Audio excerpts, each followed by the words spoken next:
I think out of everything, she was worried about me. Do you know what I mean? Like, that was her last thought, like...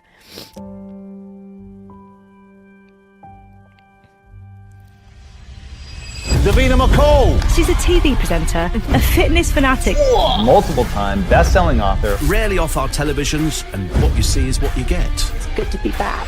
After Big Brother, I thought, what else can I do to get famous? So I was always a bit of a show-off. Mum, you made a mistake. Look how great I am. That's at the back of everything. Why? I did coke with my mum at 15. I did it with my sister at 14. You were doing drugs? Yeah, like, all drugs were my problem. I'd left my job, no money, I had nothing.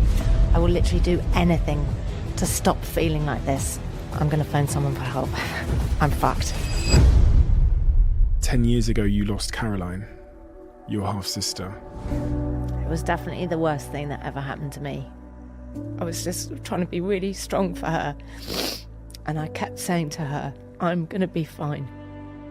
She'd put a fence around her, and I thought, I'm fucking climbing over the fence and I'm going to get in.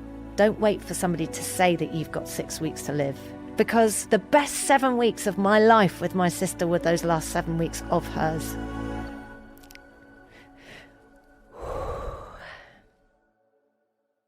Quick one. At the start of these episodes, I told you that 74% of people who watch this channel frequently haven't yet hit the subscribe button. And I told you that the bigger the channel gets, the better the guests get. And hopefully I've delivered upon that for you. So there's two things I wanted to tell you. The first is, if you've ever enjoyed this channel, could you do me a favor and my team here a favor, which is hit that subscribe button, because it helps this channel more than you know. And as I say, the bigger the channel, the better the guests. But also, we're approaching 1 million subscribers. And when we hit 1 million subscribers, we've been working for many months to do something very big, in which you're all invited to. I'll reveal that when we hit 1 million subscribers. Enjoy this episode.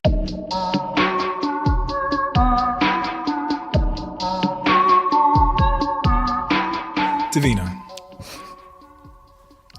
what was your first defining moment? Oh. Definitely realising, the moment I realised my mum wasn't coming back to pick me up.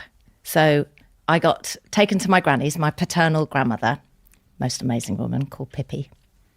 Got taken to her house in the country, which I knew really well. I used to spend quite a lot of time down there with her. And my mum wasn't with my dad. She was with another man, but I didn't kind of question that. They'd split up, but I didn't know that or kind of understand. I don't think in my head I realised what was going on. And she said, I'm going on holiday and, you know, I'll be back. And I was like, okay, great. And I stayed with my granny. And then after a couple of months, I thought, is she coming back? But then I thought I didn't want to. This was such a different time. You know, I'm 55, so this would have been over 50 years ago. It was such a different time that you didn't ask people. Children didn't go, where's mummy gone? Or when's mummy coming back? I knew that I was a guest at my granny's house, but I wasn't. It had all been planned. My granny had been given my custody. My dad was coming down every weekend to be with me. They were sort of sharing custody, but my dad was trying to make money in London and my granny was taking care of me day to day. And it had all been sorted. But I didn't know that because they just thought, well, she's young. She won't really remember or realise. Let's all just brush it under the carpet. And it's so interesting because nowadays with my children, everything that happens, we're like, how do you feel about that? Are you okay? Let's talk it through, blah, blah, blah. Just didn't happen back in those days. So I grew up thinking that my mum had left me and had never come back.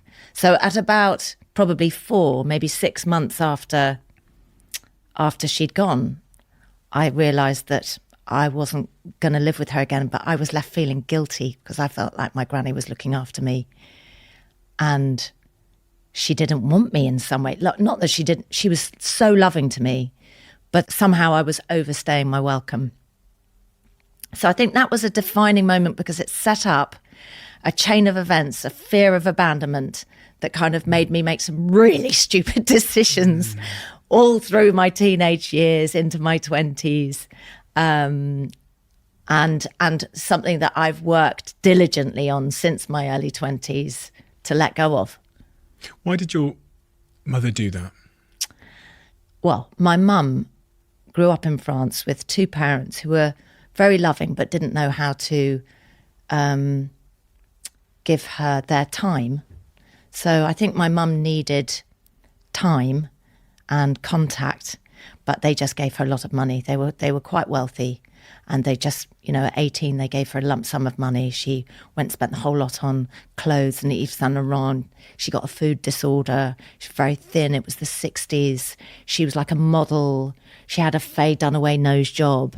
She was incredible looking, lots of drugs, quite a lot of drink, like crazy fun lady. Met my dad. My dad was super hot, like young guy. They were an it couple. He was so in love with her. She was completely out of control, probably a sex addict when I look back at her life, and unashamedly so. The French are she's French. French are very different about sex. She was kind of, she was, it's only bodies. That was her catchphrase. Like, oh, it's only bodies. And you'd think, no, that's someone's husband. Like, that is, you know what I mean? So looking back, she wasn't well herself, but she was so young. Like we're talking 22, 23 when she met my dad. She'd already had a child at 16, been forced to marry the father of that child. They'd got divorced. Then she met my dad. So she was troubled herself, right? And my dad tried to help fix her, but it just wasn't going to work. And she ran off with someone else. Having had several affairs and everything. And my dad was brokenhearted, absolutely brokenhearted. And the courts in the UK, because I was born in the UK and had been brought up here, gave my granny and my dad custody, which was so rare. So I'm not sure how hard she fought. I'm not sure that she did, but that was what happened. But I did go and see her in the holidays, but that was... What do you mean? Well, quite crazy.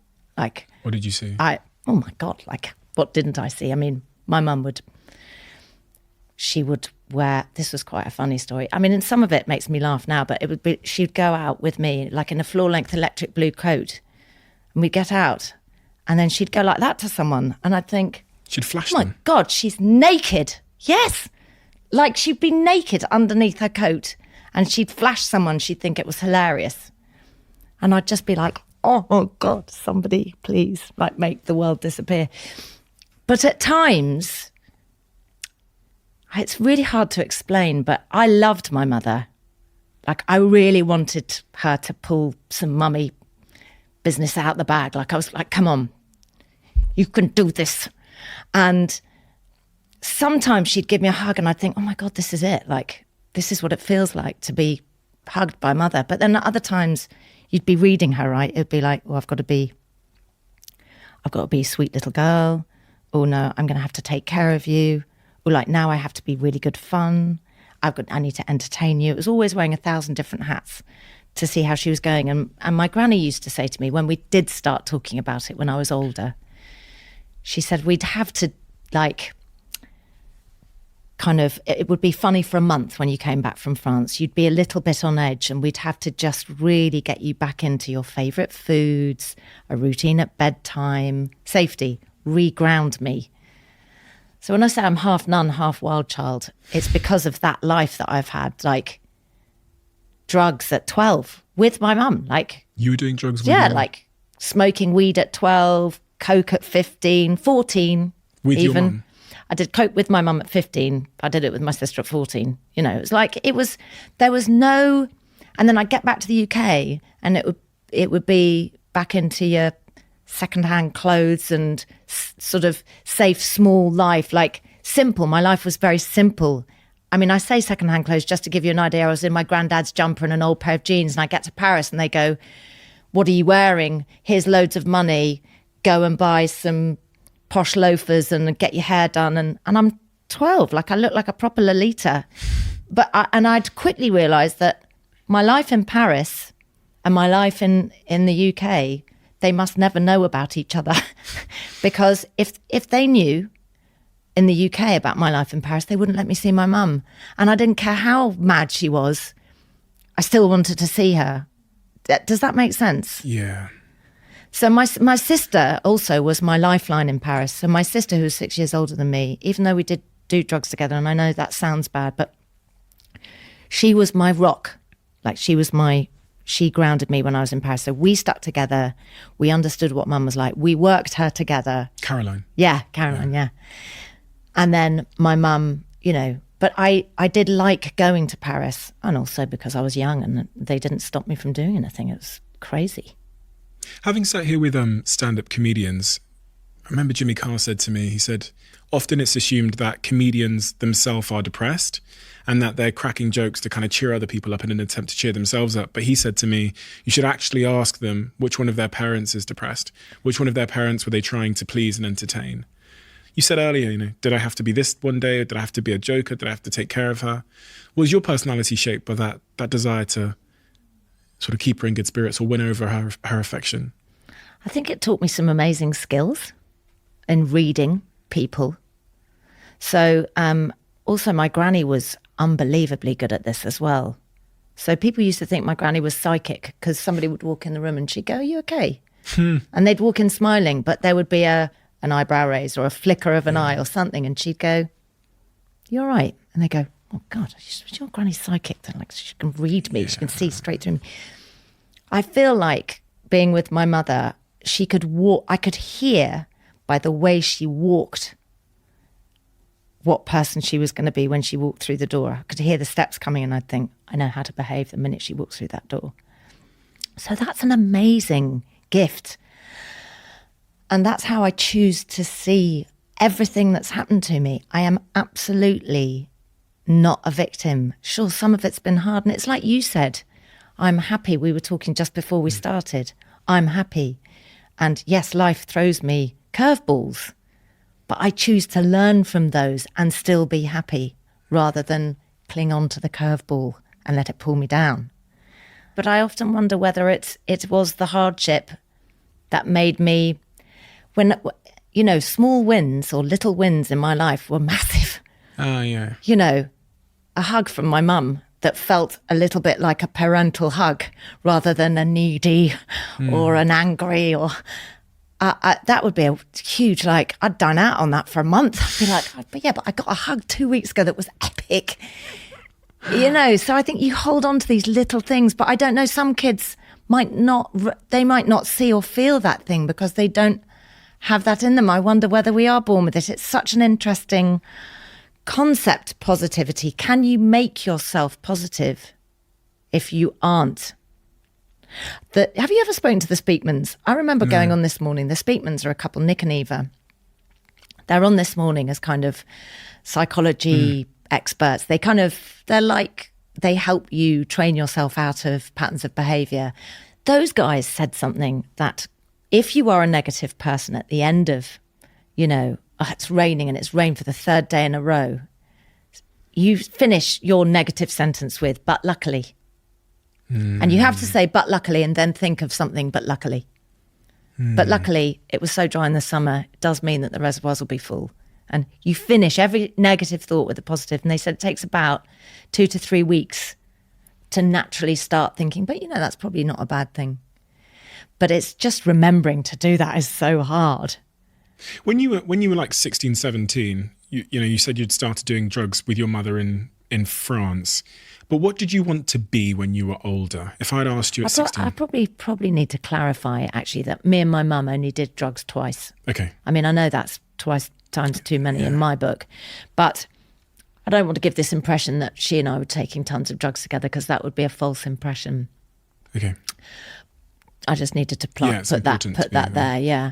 But what did I want to be when I was 16? Yeah, I was quite nihilistic, I think, in a way. I wasn't thinking about anything except for the weekend. And where was I going to go and what club could I go to and how could I go out and how could I party? And that was beginning. I moved to London when I was nearly 14. And when I moved to London, suddenly the safety of the country had disappeared, and I started finding ways to go out and take drugs and find people that took drugs in London. I was living with my dad and my stepmom, and they were very kind of solid, straight people, but my life did slightly change then.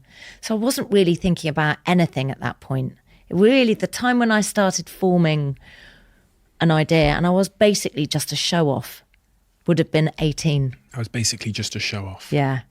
Because I think because I had this fear of abandonment, if I did, look at me, enough. Look at me, I'm here, everybody, don't leave me. Needy, people pleaser, everybody like me. Like that, that's who I was. And actually what drugs did for me at that time was they made me feel safe. They made me feel like I was being hugged in that maternal way, that they filled this hole that I had here. And then as soon as the drugs started running out, the hole would fill up, the hole would be there again. And I'd think, oh my God, where's the nearest thing I can get? Man, laughter, attention, drug, like help fill the hole. So I was always a bit of a kind of, bit of a show off. And at 18, you drop out of university? Nearly Okay. went to university. Okay. Didn't go to university. And this is always something that I want to say to kids. I didn't really know what I was doing. I was an absolute car crash, I would say, until I was 23, 24. So when I was 19, I'd left school. I went to Australia for a few months. I came back and I thought, I'm going to save up money. I'm going to go working. I'm going to save up some money. I'm going to try and get enough money to go back to Australia and live there. I loved it out there. I was clean. I wasn't taking any drugs. I was just driving to the beach. I mean, it was such a different me. And I liked that me. That was the nun. Like, my nun was freed in Australia, and I thought, I quite like this person. I like who I am. And then a girlfriend of mine said, I'm going to Saint-Tropez for 2 weeks. Do you want to come? And I was like, yeah, but I haven't got much money because I had all my savings and stuff, and I didn't want to delve into that. She had quite a lot of money, and bless her, she came on the coach with me from Victoria down to Saint-Tropez, and her parents had a house there. And then I started dipping into the savings. And then in 2 weeks, I'd spunked £800 that I'd saved up for my flight to go back to Australia. And I never went back. And that was a kind of, that was the wild child me, dancing on tables in Le Cave du Roi in Saint-Tropez till God knows what time in the morning, hitching a lift off people in Ferraris, trying to get back to, awful, danger, danger, danger everywhere. How I'm still alive, I've got no idea. But hilarious, it was just part of my path. But that meant that I never went back to Australia. And I got a job as a waitress. I was a really, really good waitress. I loved waitressing. Did you ever do that? Well, my mum had a restaurant when I was super young, so I did it a little bit, but I was so young that I was more just of a gimmick. He'll get loads of tips because he's 11. Yeah. But not properly, no. I learnt a lot. I bet you did. I learned a ton from working in that restaurant, about people and customer service and stuff. And then I worked in there was a shop called Republic, retail a lot. I worked a lot. I did that as well. What did you learn? Well, just people. Skills, people skills and what people want, and that the customer is the most important person. You said people pleaser. Yeah, that was my natural habitat. So I'd go and I'd make people feel amazing while they're having their meal and make sure that they had the best service ever. And it felt like a win to me. At the end of the night, I thought, I've done a really good job. I've made loads of people really happy. And that made me feel good about myself. So it was a great job for me. When did you first realise that you wanted to do something in media TV? Or was it more chance? Yeah, no, so that's quite a good story. So I got a job at Models One after the, and it was by chance, it was complete fluke. I got a job at Models One working on, Stephen, the male models section at Models One. I was a booker for the male models. I'm telling you, 19 or 20-year-old me walking in there, I was like, this is the best job ever. All these gorgeous men walking out. I fell in love every 30 seconds for the first week. And then what was interesting, they just became normal. I was like, oh, there's another good looking guy, whatever. Desensitized. Yeah, it's fun. It's so funny though how quickly that happens. But I'm still friends with loads of them now. Again, it was a great time in my life. Slightly car crash, lots of drugs, lots of kind of madness, but also a very kind of good time in terms of work and having fun. So I was at this agency, loads of beautiful models everywhere. I get approached by this guy who knows I love music. And he said, do you want to run a club with me at Subterranea? And I said, yeah, great. And he said, bring all the beautiful people. So these club nights caught the attention of somebody at MTV who was going to launch MTV Europe. And they needed to, for the launch of MTV Europe in Amsterdam, get loads of celebrities from the UK to Amsterdam, but do it in a really cool MTV way. Mm-hmm. So me and this girl called Sarah Blonstein and a guy called Graham, we were in charge of entertaining the celebrities from Victoria train station to Amsterdam and back. And it was like Duran Duran, Zodiac Mind Warp. I mean, it was really, really fun. And I dressed up as a cleaning lady, lipstick on my teeth, curlers in my hair, a tea urn full of champagne, and it was riotous. And at the end of that night, when we were heading back from Amsterdam on the plane, I thought to myself, I am going to work at MTV. That is the best place. Those are the best people. And while I was there at that night, and this is another defining moment. That night when I'd gone, I said to someone, can I get your number? Because I'd love to kind of look at job prospects at MTV. Would it be all right? And he said, yeah, sure. I had the number and I thought, I'm gonna call this guy. And then I called him and I said, would it be all right? Can I to sort of send you a show reel if I did a show reel, because I'd like to be a presenter on, I didn't even know the word VJ then, on MTV. And he was like, yeah, sure. And I started making show reels, and I must have sent him like 3 a year and relentlessly called him until he said, please stop calling me after a couple of years. He said, could you just, I can't give you a job at the moment. We only want European presenters. And I said, can you give me someone else's number? And I'll call them instead. And he went, yeah, you can take Mike Kaufman's number. So I took Mike Kaufman's number. And eventually, a year later, Mike Kaufman said, there's a vacancy. So I'm 24. I've just got clean. I'm 6 months clean and sober. I'm absolutely radioactive. I can't believe I'm sober. I still can't believe I'm waking up with dry sheets. That my pillow, we're talking about small wins. My sheets were dry in the morning, and I'd know when I woke up and I saw daylight, and I'd think, I know this is morning. This is amazing. That's such a win. Sheets are dry. Yeah, sweating. I used to sweat in bed, withdrawing at night, and my sheets were dry. What drug causes that? So heroin. So I was in the end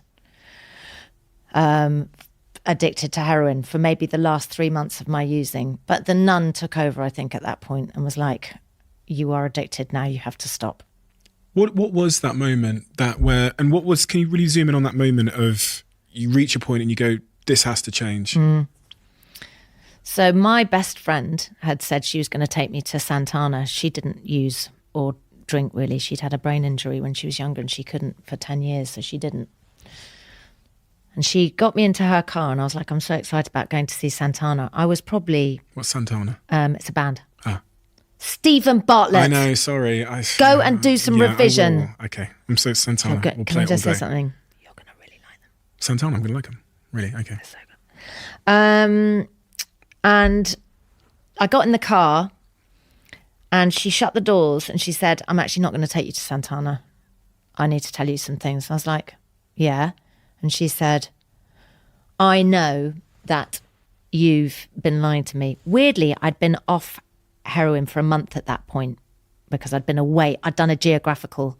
I'd gone away looking after someone's, nannying for someone for 2 weeks and got clean.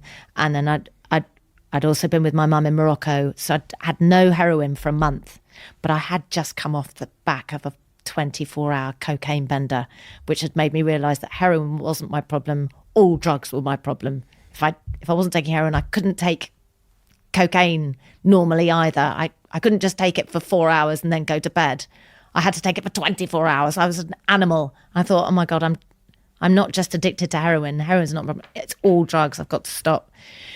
She gets me in the car and she goes, I know you've been lying to me. We all know you've been lying to us, all your friends. And you are the topic of conversation at every dinner party I go to. And this shame starts piling on. And I started feeling a bit, well, fuck you to her. And this is virtually my only friend I've got left. And I do say, well, fuck you. Like, fuck you. I didn't really know what to say because I couldn't really argue with what she was saying. And I said, yeah, well, I didn't want to go and see something really childish. Like, I didn't want to go and see Santana anyway. Get out of the car. I'm trying to get out of the car. She slightly shut the doors. It's all eggy, awkward. Slam the door, walk away from her, immediately burst into tears and think, I'm not going to turn back round and let her see I'm crying, you know. Get inside, go straight to bed. My parents, you know, I was sleeping on a camp bed in my dad's sort of wardrobe. I'd move out of my boyfriend's home. His fault that I was using, I'd got worse. I'd left my job. I thought that was the thing that was making me use. I'd got worse. I had a car, but no money to put petrol in the car. I had nothing. I was on this camp bed and I would sort of walk into my room, which wasn't really a room, it was a cupboard, sit on the bed, go to sleep. And then an hour later I wake up and I think, I'm going to phone someone for help. I'm fucked. I can't do this anymore. I phoned this woman who I knew was clean. And it was as if she'd been expecting my call. She goes, oh, hi, Davina. And I was like, I was just wondering if you're going to a meeting tomorrow. She's like, yeah, I'm going at 6 o'clock, you know, World's End. Come and meet me there. I was like, oh, yeah, you know, I'm just interested to see what, you know, like what it's like. She says, yeah, great. Come along if you want. She didn't ask me what's going on. She didn't ask, which was exactly right. And the next morning I woke up and I felt so full of shame. And I thought, I'll go and see Sarah. So I went to see Sarah at work at lunchtime. I sobbed. I said, I'm not expecting you to believe me. And I know I'm going to have to prove myself. But I just wanted to let you know I want to change and I want to do something about it. And I'm going to go to a meeting tonight. And I could see a slight sort of, are you really? Like, is this really going to happen? I just thought, I don't know how much more I can tell you, but I really, really mean it. So I went to a meeting that night, just spent the next 2 weeks going to meetings every day. Well, and for 90 days after, sobbing in every meeting of surrender. I don't care what I have to do. I will literally do anything to stop feeling like this. And NA taught me how to live and how to change and how to heal myself. I owe NA my life, literally. But it also gave me my career.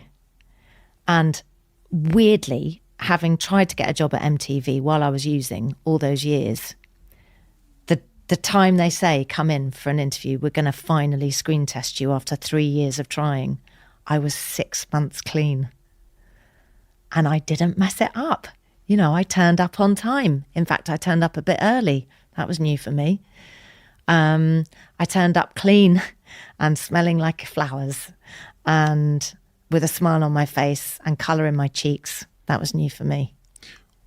You said NA taught you how to heal. What did you learn about healing?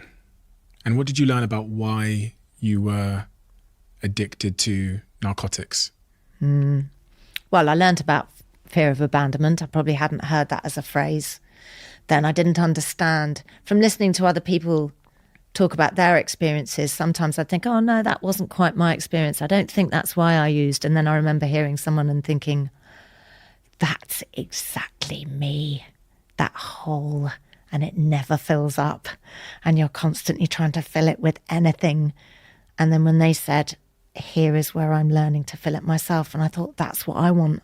I want to line the hole with something impermeable that means it will fill up and never empty again. And there are steps in Narcotics Anonymous and any 12-step program. And, you know, if you work through these steps, and it is like people would go, oh, it's like a cult, you know, it's really bad. But I did replace my addiction with addiction to Narcotics Anonymous, but I know which addiction I'd rather have. Like, I went all the time, often twice a day, because it was the only place where I felt completely normal. I'd be around other people going, yeah, I felt like that. Oh, yeah, I did that. Oh, God, I messed up this. Or, oh, yeah, I had, you know, liaisons with people that I didn't care about. I didn't know, but I thought it would fix me. You'd think, God, these people are so honest. I realised the power in honesty. I mean, that's your thing, right? Speak your truth. Yeah. It's powerful. Yeah. Freeing oneself, isn't it?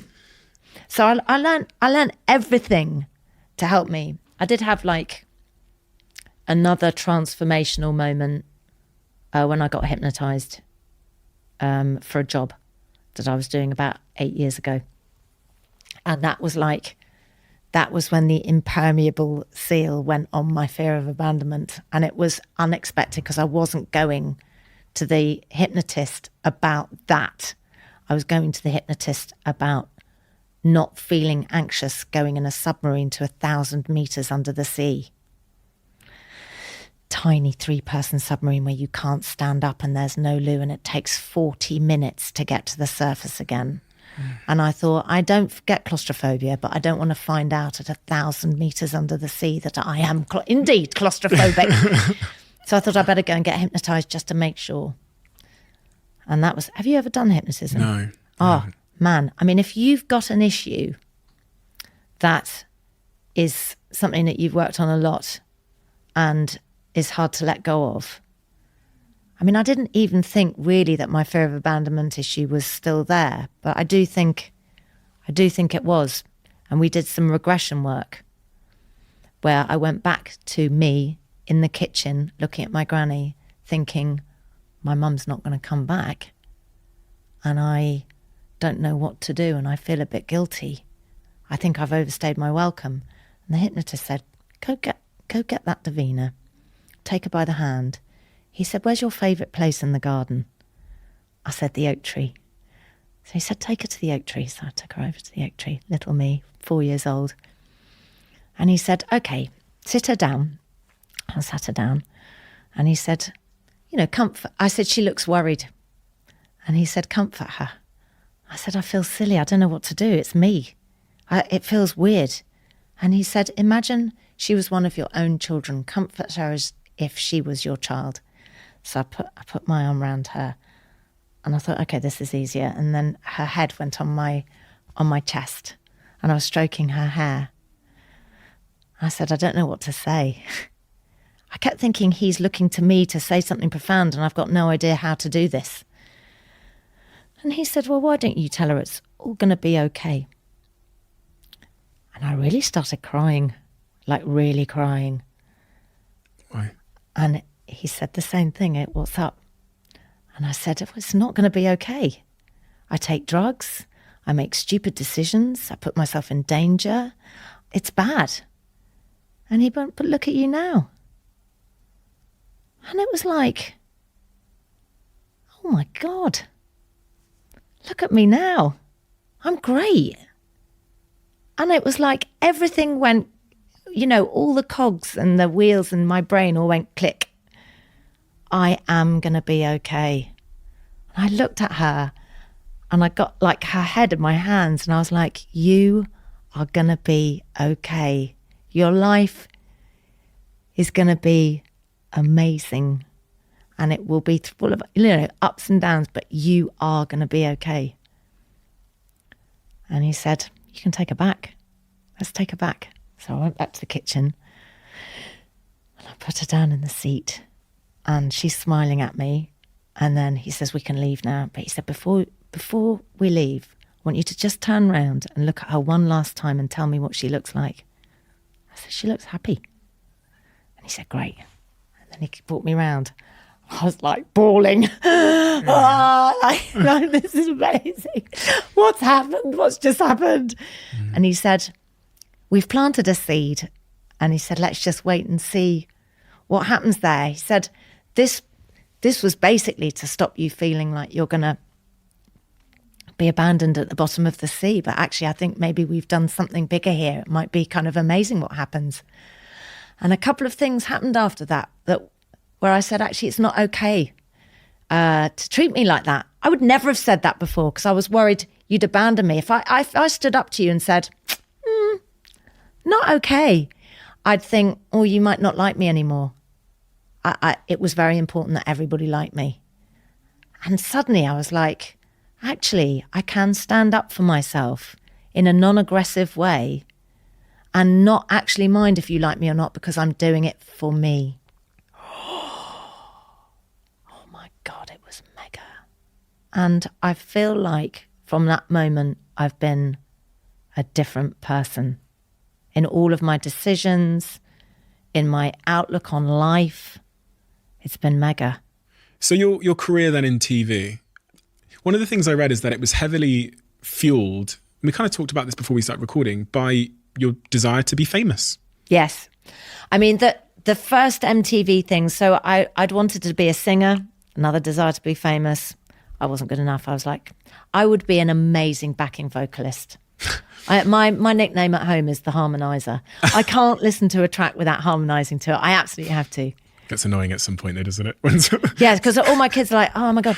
In the car, I'm always like, and, like they're going, oh my God, like stop. If I could have turned my family into the Von Trapps, and I really tried, like that, or made them all do choir, I all had to kind of do singing lessons. They just weren't buying it at all, and I'm so upset about that. But if I could have had the Von Trapps, that would have been my dream. Anyway, failed singer. What else can I do to get famous? All of this, obviously, Mum, look at me. You made a mistake. Look how great I am. That's at the back of everything, right? And, I mean, for example, when I was 15 or 16 and I did quite well in my O-levels. They were O-levels back then. Yeah. That's how old I am. And I called up my mum to tell her I'd done quite well in my O-levels. She was really angry. Because she felt like I was just trying to show her up, or that, don't think that she was drunk. She took it badly.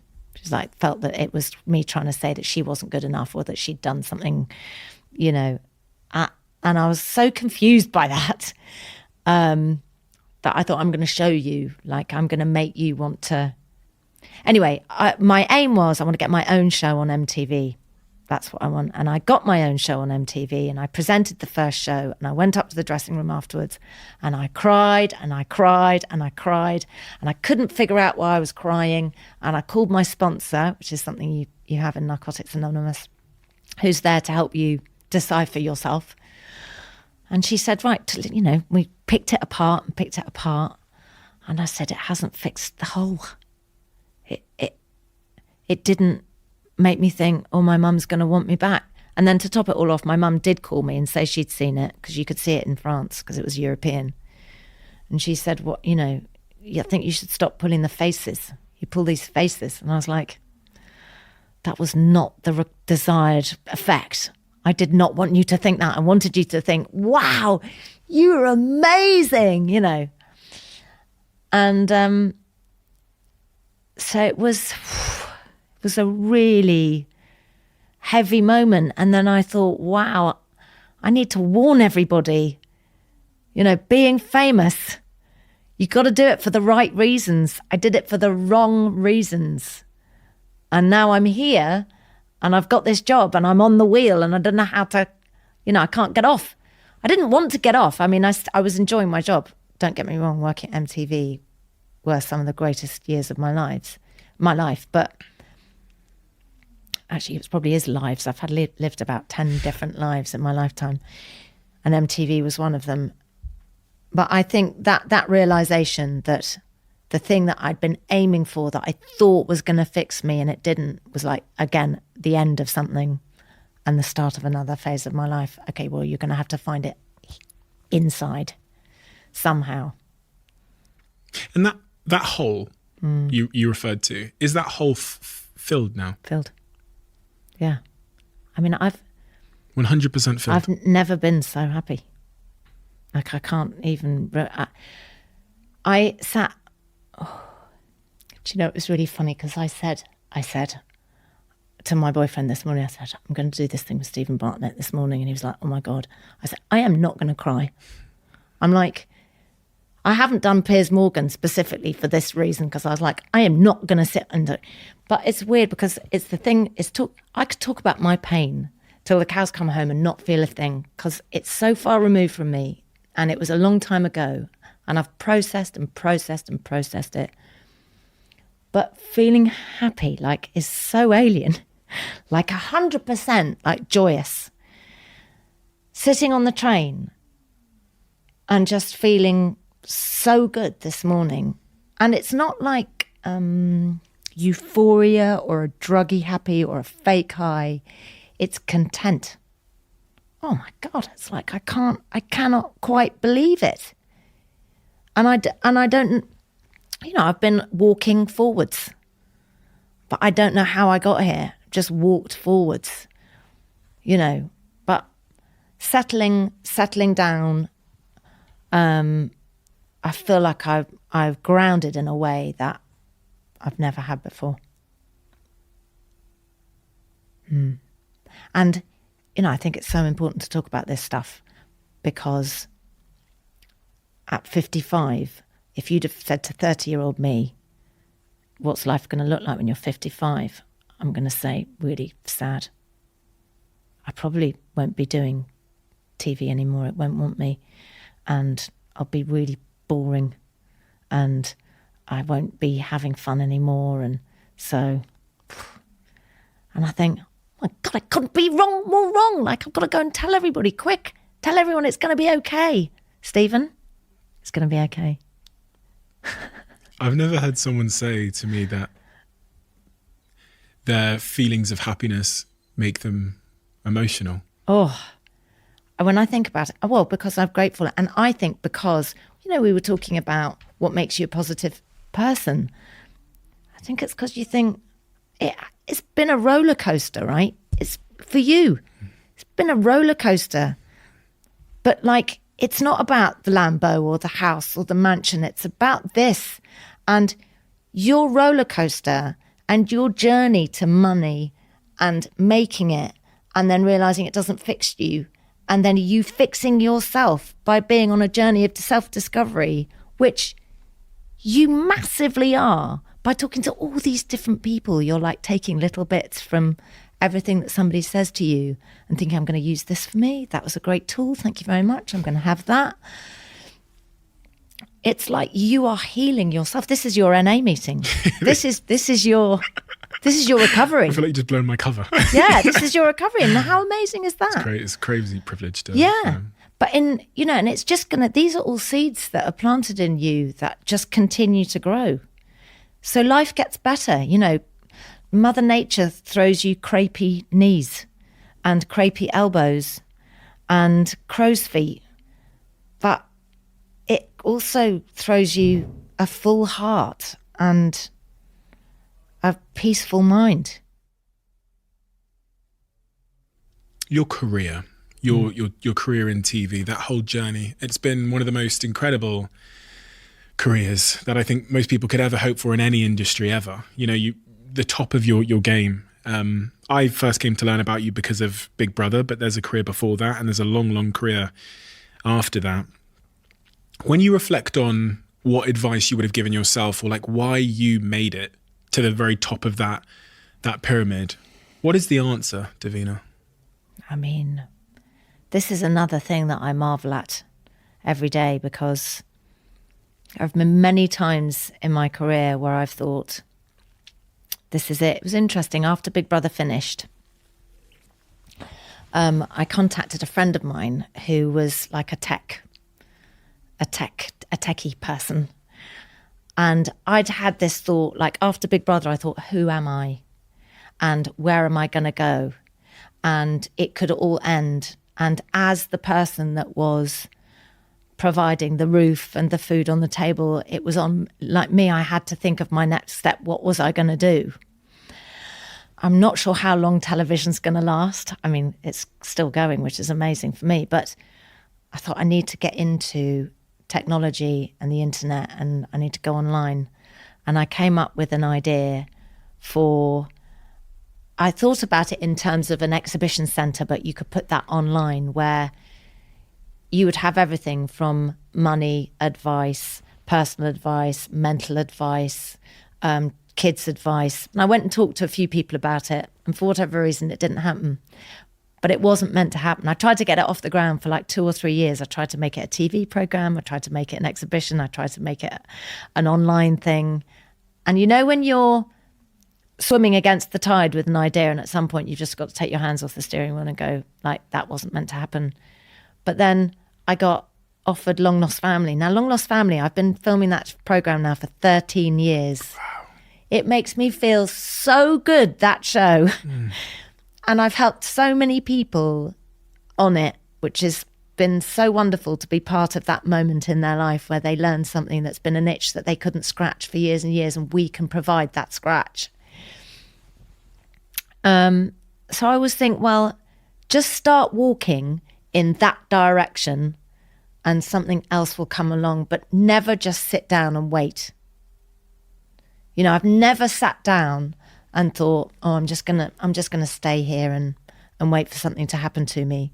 I've got no embarrassment or shame about emailing a TV company or a head of a TV company and going, have you thought about this?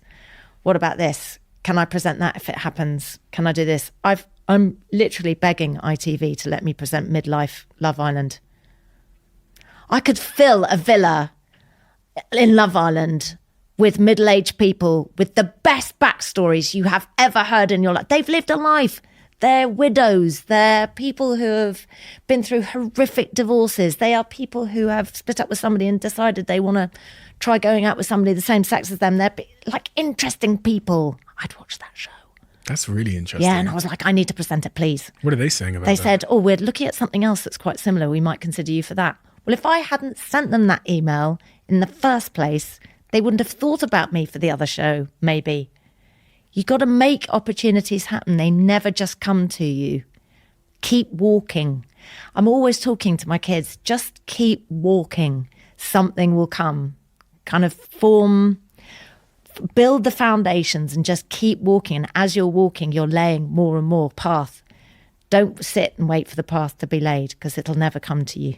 There's this word manifestation you've used in this conversation. What role and what does that mean to you? You know, you're talking there about proactively like attacking the day.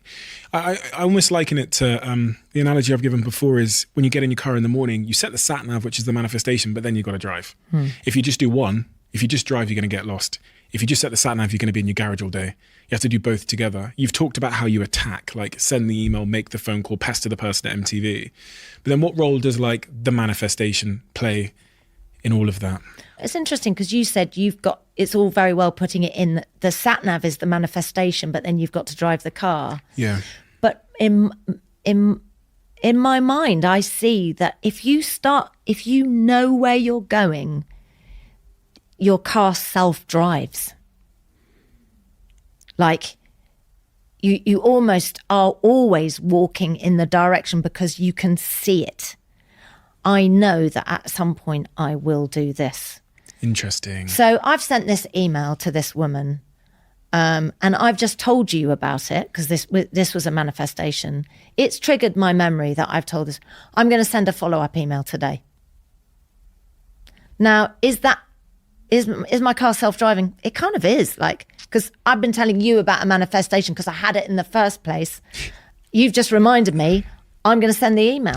That for me is the difference, though, because there's so many people, and we all know them, that have sofa ideas. They'll turn to you while they're watching. Yeah, I got this idea for this TV show. Sometimes they're really good, right? Fantastic. But it doesn't matter because they don't have the next bit, which is, I'm going to get up and send an email. And like you've just said, I'm going to send another one. That for me is turning the key in the ignition. Yes, maybe, You know, yeah. there's a lot of people that are going, oh, sat nav, Tom, this is where I want to go someday. And then they just relax back into the chair in the car and nothing happens. And then there's some people I meet, tends to be the people that sit here with me, that took that weird kind of nothing to lose first step. And you go, that was rude. Or you go, oh, really? You just like showed up there? Or you just begged them on email? And those are the people that I tend to sit here with. So Anita Roddick started The Body Shop, and she lit kind of lit the wick of kind of lit the fuse, of my interest in activism. And she was saying, if you don't think that you have the power as one person, then you've never been to bed with a mosquito. She said, be as annoying as a mosquito. And I was like, I think that's me. I am as annoying as a mosquito.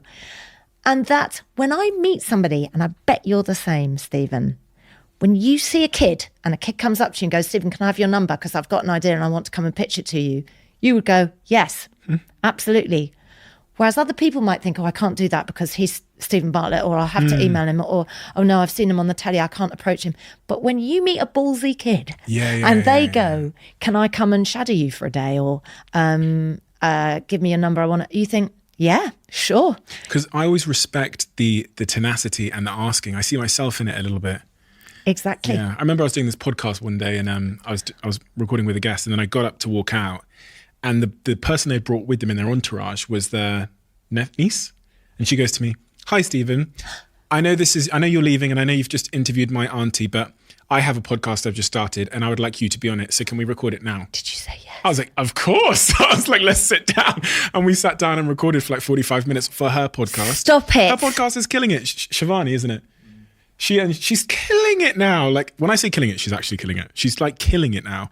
But I remember doing a post on LinkedIn about that moment, tagged her in it and said, I just respect the ask, because my life has been riddled with moments, as I saw in yours, where I just sent the email. I had nothing to lose. Well, I was fucking stealing pizzas on my own in Manchester. What did I have to lose at that point by just sending loads of emails? I remember I think it was Panasonic or Samsung, gave me free cameras. I sent an email. They were like, here's all the free cameras to start your business. When I was 14, I sent these emails to this vending machine company. They fit our secondary school with free vending machines that we made profit from. So I'd learned the power of just like asking. Nothing to lose.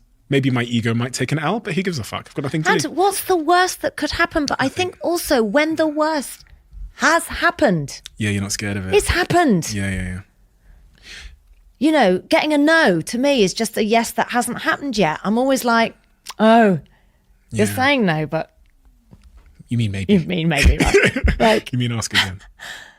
Quick one. As some of you know, Intel are sponsoring this podcast. And for me, Intel has made the search for a premium laptop so much easier by creating the Intel Evo platform, which is signified by this sticker here in the corner. Laptop designs only receive the Intel Evo badge when they have been tested to pass Intel's own very strict requirements so that they can actually perform as you need them to out in the real world. And the result for me is a premium laptop that can perform everywhere, even with my crazy schedule in mind. And most importantly, it can handle multiple tabs open and a battery that really lasts throughout the entirety of my meetings. Whatever you need your laptop for, Intel Evo have you covered. It's a game changer. To find out more and to get your hands on an Intel Evo laptop, go to intel.co.uk/Evo and let me know how you get on.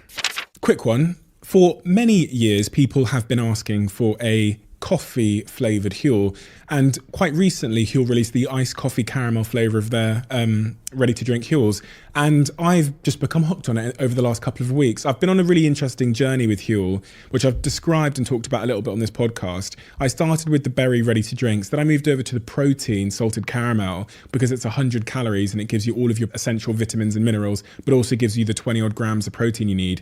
And now I'm balanced between them both. I drink mostly the banana flavour ready to drink. I've got really into the iced coffee caramel flavour of Huel's ready to drink, and now I'm drinking that as well as the protein. Make sure you try the new ready to drink flavours. The caramel flavour is amazing, the new banana flavour as well is amazing, and obviously, as I said, the iced coffee caramel flavour has been a real smash hit. So check it out. Let me know what you think on social media. I see all of your tags and Instagram posts and tweets about Huel. Back to the podcast. I sat here with Professor Galloway, Scott Galloway, and he told me about the arc of happiness, where he says, his idea was that our happiness kind of looks like a bit like a smile, where kind of start happy at the start of our life, it gets a little bit difficult in the middle, and then at the end, the kind of 50-ish age, when we go into that second spring, it's happy again. typically, again, this is not the same for everybody, it's kind of a generalization, but at the bottom of the arc of happiness, when things are most difficult, is when we start losing people in our lives that we love. And I know 10 years ago you lost Caroline, your half-sister. Talk to me about that experience, and also generally the process of how you've dealt with that grief. It was definitely the worst thing that ever happened to me. Still to this day, like the worst. So I told you a little bit about Caroline with my mum, and that she was 6 years older than me. And she lived in Paris. She was the result of my mum's pregnancy when she was 16. And she endured a lot, well, a lifetime with our mum. And that was very hard on her. And she was left with many hang-ups from that. She used to find it hard to be completely honest all the time. So she'd tell big exaggerations about things or make up stories. But this is because she'd had to lie to cover for my mum her entire life. Not all the time, but just she'd make her life a bit more exciting by telling untruths. And I don't want to do her a disservice in her death, because we talked about this when she was alive. And I go, is that a porky? And she'd start laughing. She'd go, well, it did happen, but this didn't happen, you know. But it was to try and... I understood her, and she understood me and all my defects of character. And she knew exactly why I did things. And she was an insular person, quite an insular person. And her favourite thing would be to go... She lived with me always. We had 6 dark years when we didn't live together. But she lived with me when I had a 2-bed flat in Hammersmith. And... we were very funny together. Like, I just understood everything about her, and she understood all my idiosyncrasies, and I got all of hers. And so her favourite thing in the evening, you know, I love socialising. I'm a people person. I like going out. I am touch. She would be TV dinner, food on lap, foie gras, a ton of butter, French bread, glass of red wine, spliff. If I would say to her, do you want to come for a walk around the garden? She was French, fully French, so her mum and her dad were French. And I'd say, do you want to come for a walk around the garden? She'd go, no. You know, exercise, not her thing. Absolutely hilarious person. So funny. But very secretive. And I was bleh. I would tell her everything. She would tell me nothing. It was very annoying. I would walk around naked in front of her all the time. I go, I'd phone her out. I go, Caroline, come and talk to me while I have a bath. I mean, I was so annoying. I was an annoying little sister right up until the very end. So she'd come over to the house, and she'd sit on the floor, and I go, like, talk to me. Tell me everything, what's happened at work, blah, blah, blah. And then I'd share something, or I'd talk about a problem, and she'd help me iron it out. She was amazing, so good to talk to, so kind of wise, always a bit painfully honest with me. Yeah, but you know you're overstepping the mark, or you know you shouldn't be doing this. She was the only person that could do that with me. But because she was so secretive, things were going a bit awry. So she just had her 50th birthday, and she sort of walked into a door once. A door was half open, and she kind of walked into it. I was like, didn't you see that? I thought, she's been smoking too much spliff, you know. And then she was sitting at the table, and she was talking to me, and she had a glass in her her left hand. It was her left hand. She had a glass in her left hand. And as she was talking to me, I was watching the glass. Her left hand was tipping further and further over to the side, and I was watching the glass, and the water was just... And I went, Caroline, your hand. And she went, oh. But she had to look at it to tip it back up. And I was thinking, that's very weird. And she became a bit clumsy. And I thought, too much weed or menopause or something. She became a bit forgetful. She kept going, oh, menopause, I can't remember what's going on. She had a sore back, and she'd fallen over. We'd been in the garden, and she'd fallen over. And she kept going, you know, when I fell over, my back's like still not right. She used to cane the Advil. I mean, she was terrible with like painkillers. She used to take sleeping pills. You know, she slightly medicate herself, weed, sleeping pills, Advil, like all the time. I just thought she's on another planet. But it got to the point where I thought something is up, and I'd invited her to come to France with us for half term. She always came on holiday with us, and she said no. which was very unlike her. And I was like, are you sure? She went, I just want to stay here. I'm so tired. I just feel like I've got flu coming on. I was like, okay. I got back. She'd had flu all week. She'd been in bed all week. I was like, whoa, Caroline, like, I think maybe you should go see someone. She said, no, I think I'm coming out of it. Then the next morning, someone had been walking past her window and they said, Davina, I think you should come. I can hear Caroline shouting for help. So I got the key, opened the door. She'd been on the floor all night. She was in her pajamas. She'd soiled herself. She couldn't move. She was paralysed down half her body. And I was like, it's a stroke. Quick, call the ambulance. The quicker we can get her seen, the better. The rat car comes, the stroke expert. He walks in. He goes, I don't think this is a stroke. I was like, but it must be a stroke because half her body's gone. Like, this is what happens in a stroke. They get her in an ambulance. I'm now a bit worried. I'm thinking, if this isn't a stroke, what is going on? But I was just trying to be strong for her. Just go, it's going to be fine. We're going to get you to hospital and they're going to get it sorted. It's probably, bit of menopause, bit of whatever. Maybe you're smoking too much. We get her to the hospital. Test after test after test. And I was thinking, brain scan, I understand. And then they said, we'd like to do a chest x-ray. And I was thinking, why are you doing a chest x-ray if it's clearly neurological? Off she goes for the chest x-ray. And then about an hour later, we get a doctor come in and he goes, we've got something to tell you. And we're both thinking, yeah, we're in A&E, right? And he goes, yeah, you have primary lung cancer in both lungs and you have 2 brain tumours. It's metastasised to your brain. And the pain in your back is where your lung cancer is then going into your bone. So you probably have bone cancer as well. I was like, that can't be right. And she went, lung cancer. And then she looked at me and she went, it's all my fault. I went, it's not your fault. Like, it's not your fault you've got lung cancer. And you could see her just going tick, tick, tick, smoking all those years, smoking the weed. And I was like, stop. We need to think, like, what are we going to do? Like, okay, what are we going to do? In the meantime, I just said, I'm just going to go and call my mum and dad. I'm just going to go and call them and just let them know what's happening. And I called them. I couldn't breathe. I was like in the corridor going, I think I'm going to have like some kind of attack. Like I can't process it. I don't understand what's happening.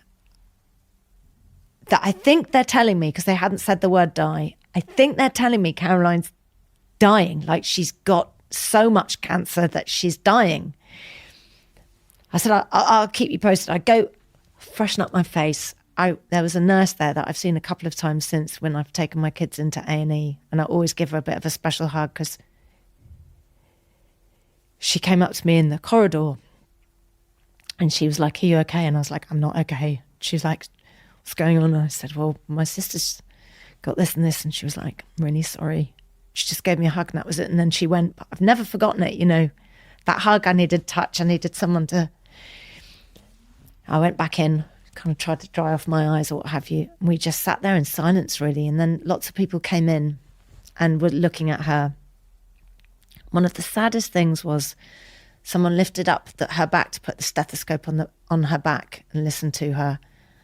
And I saw, I know this is going to sound so weird, but I saw a blackhead on her back and it was massive. And it had grown into kind of a sore. It looked horrible. And I thought, no one sees you. No one sees you naked. You don't let anyone in.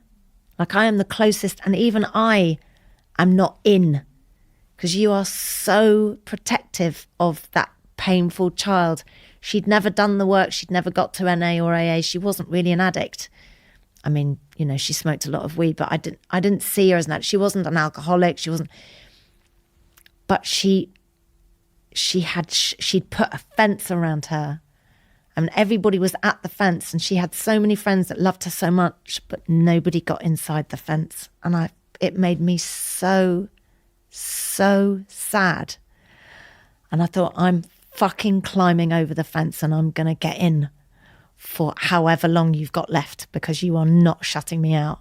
We had the best talks. She was in hospital for a month.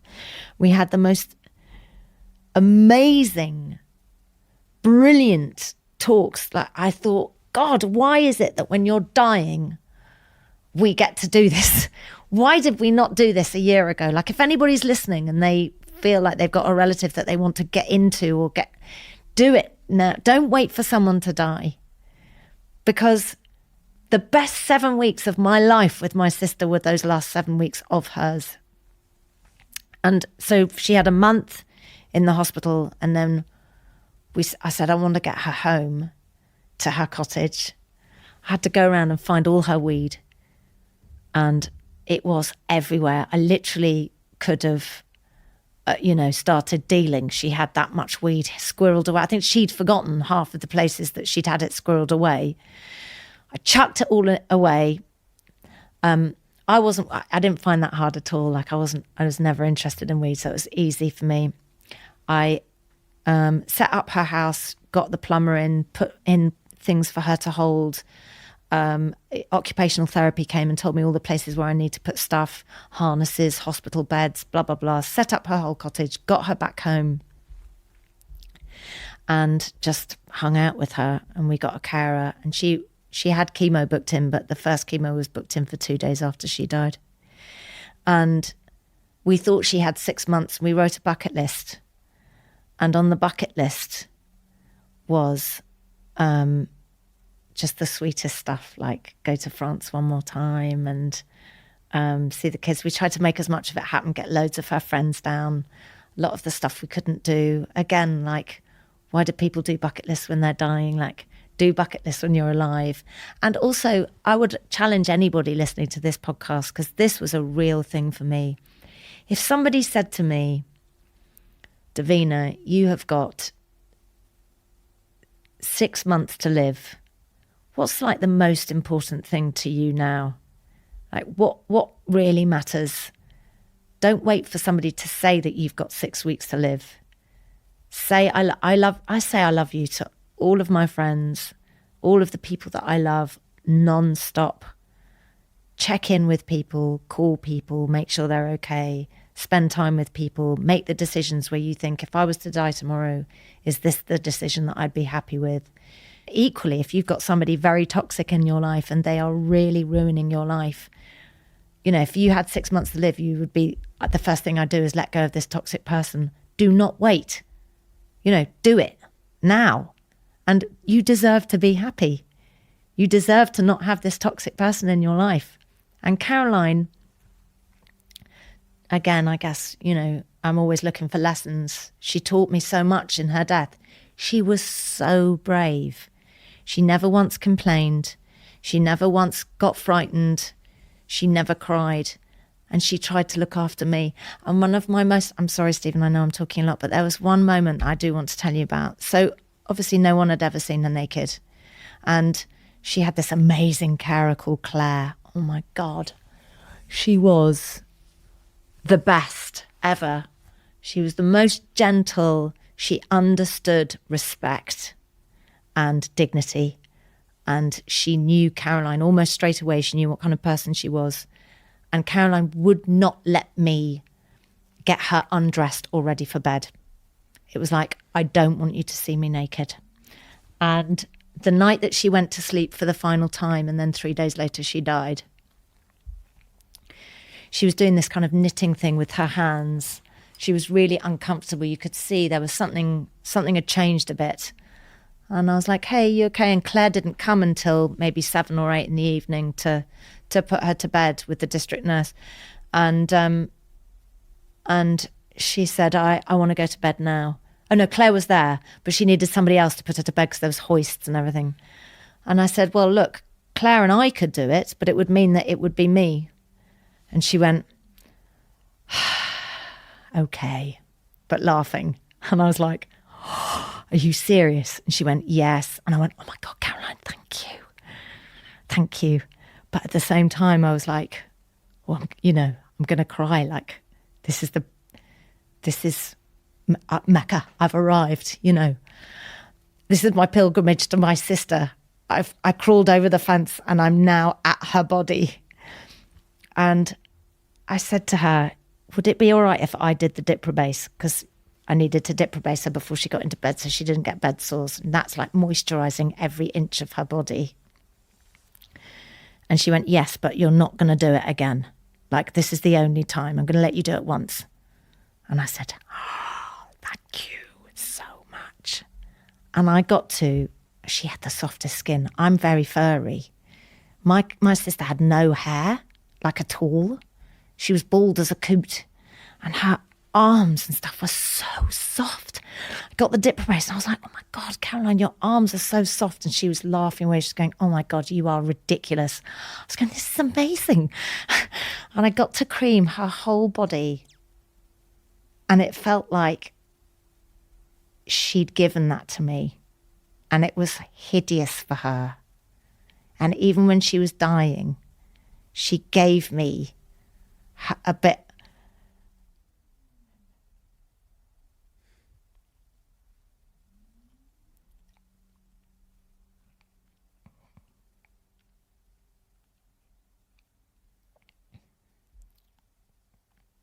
of herself that I had never had before. And it was so nice. And she went to sleep that night. And actually in the middle of the night then they came and they gave her a bit more morphine. They said, okay, she was really distressed. She was calling me mummy and holding onto my hand. She'd never been like that before. And they gave her some morphine and it calmed her down a bit. And then for 3 days she just slept basically. But I was with her when she went and it was really lovely. And I kept talking to her the whole time because they say your hearing is the last thing that goes. And I just wanted her to know I wasn't crying. I was just trying to be really strong for her. And I kept saying to her, I'm going to be fine. Because I think out of everything, she was worried about me. Do you know what I mean? Like, that was her last thought. Like, are you going to be all right? Because she knew how much of a backbone she was for me. That's what I meant about it being a reciprocal agreement. Like, it wasn't just me taking care of her. She was taking care of me. And it was a reciprocal agreement. And she wanted to make sure that I was going to be all right. And I kept going, I'm going to be fine. And I talked out all the time. But in the last 5 years, so I had a huge grieving thing 7 years after she died. I went like all summer. She died on the 1st of August. And all summer I couldn't shake off this cloud. And somebody online, interestingly, had said often 7 years after someone's died, it's like a bang. And I was like, this is what's happening to me. 7 years. It's like so painful again. But since then, you know, and me being in a good place, I keep telling her, I keep going, oh man, like I wish you were here, like so I could show you how great it is. She'd be living with me now and, you know, she'd be so happy, we'd be good. I imagine myself, I always thought that I'd be wheeling her around. I always imagined she'd probably get emphysema and she'd have an oxygen tank. And I'd tell her that. I'd go, if you carry on doing that, you're going to get blooming. I said, but I'm happy to wheel you around. I am. We'll go and live by the seaside somewhere and you and me can be a couple of old grannies and I'll take care of you. But I never thought she'd die at 50. But she was a great person. And, but her passing, my dad, you know, when he died, he had Alzheimer's and it was expected. We knew it was coming. We'd spent 10 years preparing for it.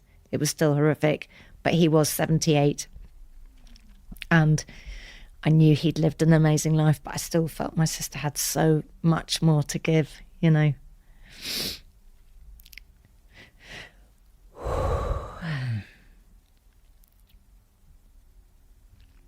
What is that process of grief like? You know, I ask these questions because I've been fortunate enough to not go through that arc of grief yet, and I think about it. It's been like, I think it haunts me a little bit in my head sometimes. That process of grief, what you learned from it, what you would, what you might impart on me. Do you ever feel like an island in your life? Like that your family are around you, but you're not quite attached. Like Yeah, you are 100%. slightly on your own. 100%. I always felt like that too. So I'm sort of attached, but not quite attached. And other people are attached, but I've never. And it's not a bad thing. It's not because anybody's tried to detach me. I just feel like an island. Maybe you didn't. In my case, I feel like I didn't learn attachment. I didn't learn how to. I call my parents by their first names, and I. Do you? Yeah, I don't. I feel like we're in a family of islands. That's called an archipelago. Is that what it's called? Yeah, a group of islands all grouped Oh, together. really? Okay. It's an archipelago. You know too much. So I don't. So your partner, I know you don't talk about personal life, but is it like two islands have come together? So you've formed a little. It's interesting. Like I said to Michael, like Michael's Ibiza and I'm Formentera. Oh, you. I'm the really kind of gorgeous, like hot, beautiful, unspoiled island next, and he's quite a party island. And we've now formed Ibiza and Formentera, but we are two islands that have come together. But I feel like, as just to talk about the grief thing, my mum died, my dad's died, my sister's died. I have an amazing stepmum who I love very much. She's still with me. But I have a half sister out in Australia who I love very much, but I don't speak to as often because of the time differences and everything. And so now I feel like an island. I've got very close family and stuff. It's not that I'm not close to my family, but I do feel. But I've got all my kids are on my island. They're with me. They're in me. They're part of my DNA. But it's just an interesting concept, that feeling. But when you meet somebody and you really get on with them, you can form a little bond. But you're still two islands. But there's a bridge.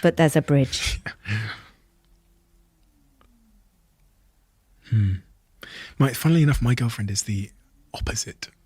Which is funny because I sat here with a relationship matchmaking expert, and he talked about these 3 different types of attachment that we have. One of them is like evasive. I think that's what he said, where you're kind of trying to avoid the prospect of connection. You self-sabotage. You're always trying to kind of run away from commitment. The middle one was nervous, where you're always very nervous about attachment, and that makes you needy. And then the third one, he said, was, I'm going to paraphrase, basically a stable. We all know those people. All of their parents are together still. They have, their parents seem to be best friends and work together. They end up being like best friends with their partner. They seem to have no problems.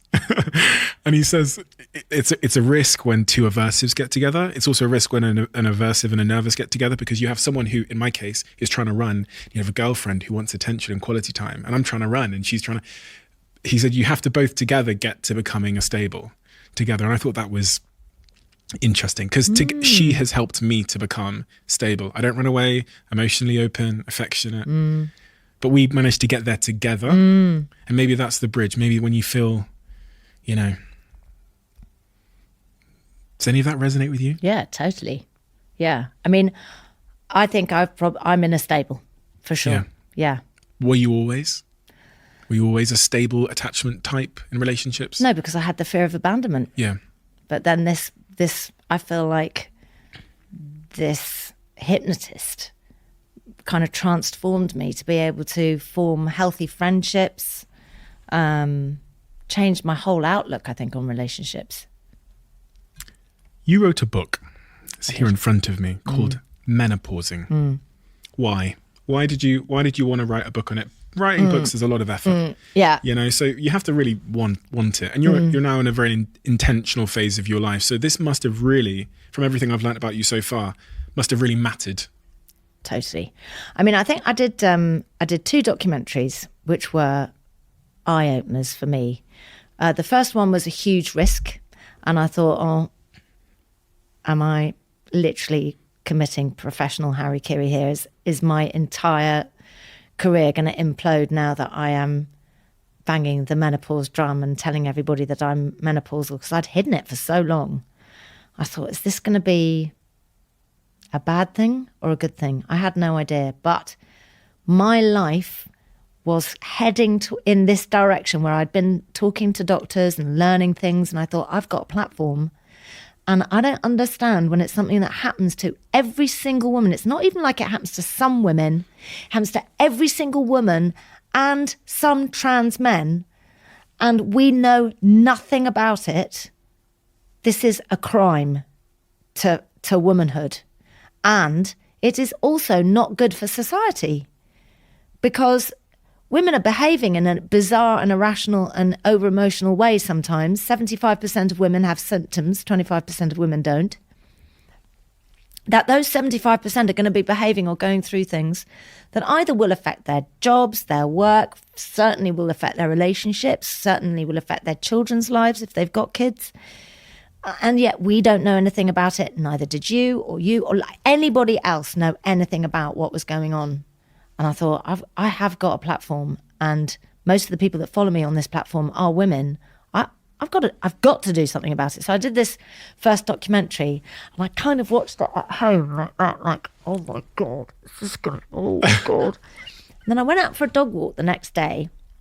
It's always on the dog walk. Stopped 3 times. Really? Yeah, it's always on the dog walk. It always goes off when I walk the dog. It's like amazing. No, and I got stopped 3 times, and I was like, oh, hi, yeah, hi. And they went, oh my God, we watched it last night. I was like, oh, wow, did you? And then one person cried. Another was a guy that stopped me and said, oh, I watched it with my wife. And then we called my wife's sister, because my wife's sister's definitely, she's been like lost for so long, and it's so good. And I thought, God, I think this is going to be great. I think this is going to really help people. This could be seriously good. But like page 1 of menopause questions, I still get asked, can I take HRT while I've still got periods?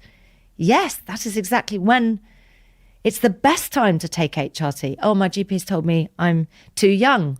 No, 45 is a completely normal time. You're thinking, wow, I'm not reaching as many people as I thought I was. I've made these 2 programs and I've talked about it and I've shared about it and I've shared about it online and I've said you can watch it on all 4 and all of that.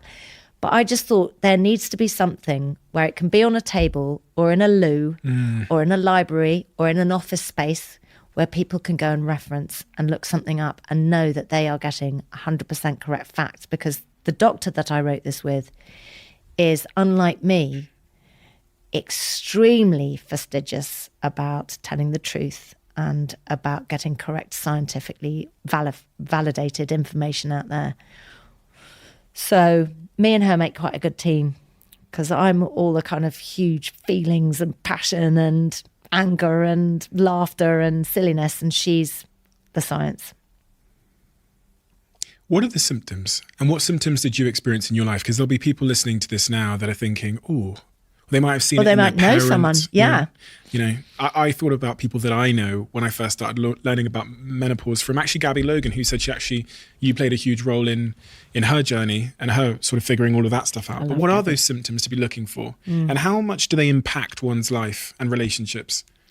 So the symptoms can be varied. You can just get 1 symptom and it can absolutely floor you, or you could get 5 symptoms and they don't massively bother you, or you might not get any symptoms at all. So 25% of women go through it with absolutely sail through, don't even know that it's happened until their periods have stopped. Then 50% of women struggle a bit. Like, I would put myself in that 50%. I struggled quite a bit. And then 25% of women, it will be so bad that they will think extremely dark thoughts, often suicide, will feel complete hopelessness, have to leave their jobs, have to leave relationships or get left. It has catastrophic effects on their life. So the symptoms, depletion in estrogen affects every organ in your body. So forgetfulness, brain fog, I mean, that is chronic. Yeah. Where the fuck are my keys? Where the fuck are my keys? Well done. Chapter in the book. Thank you. Love that, Stephen. Thank you. The forgetfulness is epic and embarrassing. And also another thing that makes you feel old overnight. Your body starts changing.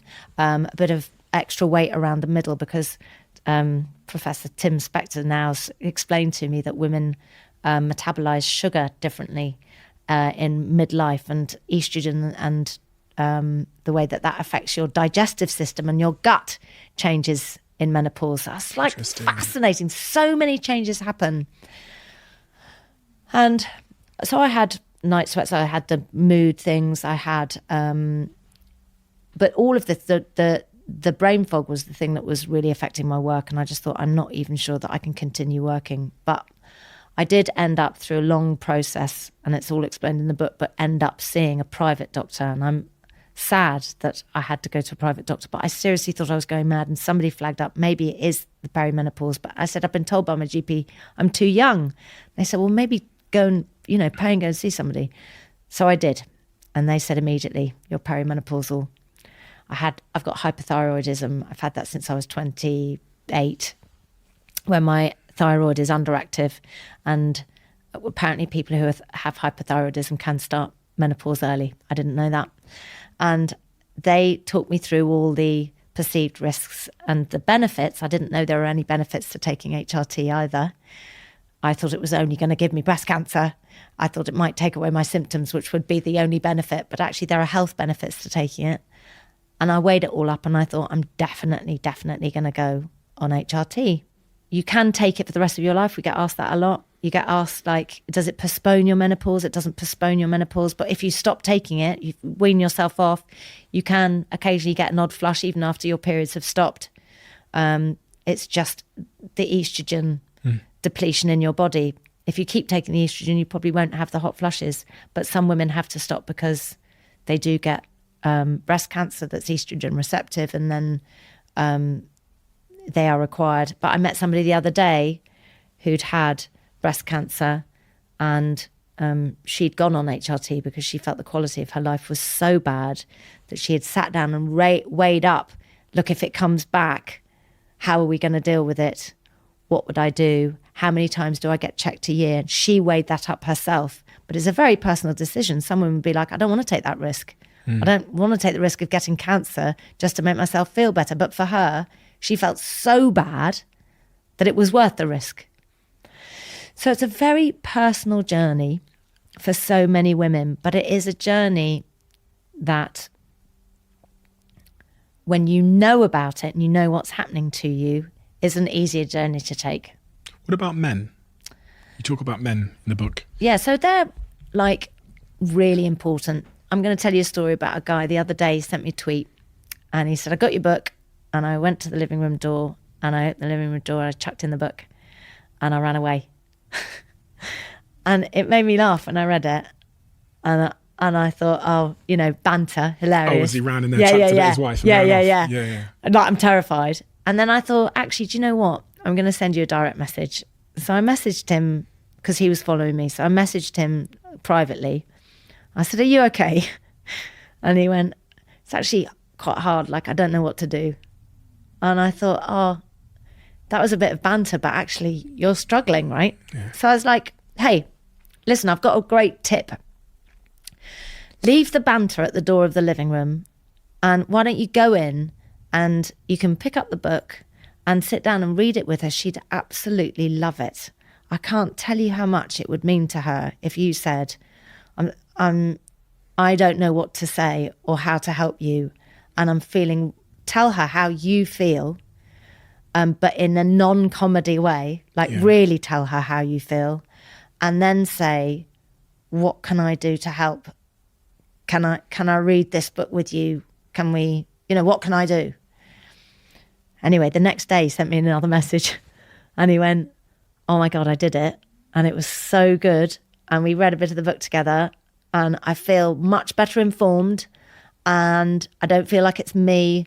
Because I think he thought it was him, and it's hard to explain when you're being a bitch that it's not their fault, but that everything that they do makes you want to run away or shout at them, but it's not their fault. How can that not feel like your fault when you've got somebody doing that to you?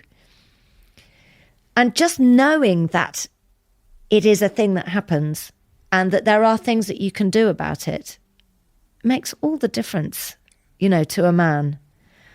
So I think, and to the woman, for a man to then go, oh, I see. It's like, oh, he gets it. Do you know what though? There's a fear I have about this because even in the case of him buying the book and then running in, I know it was a joke, running in there, throwing it in there and closing the door as if it's a grenade or something. There's a fear that, as a man, that if I was to approach my partner with the book, it would be me saying, there's something wrong with you. yeah. I mean, You see what I mean?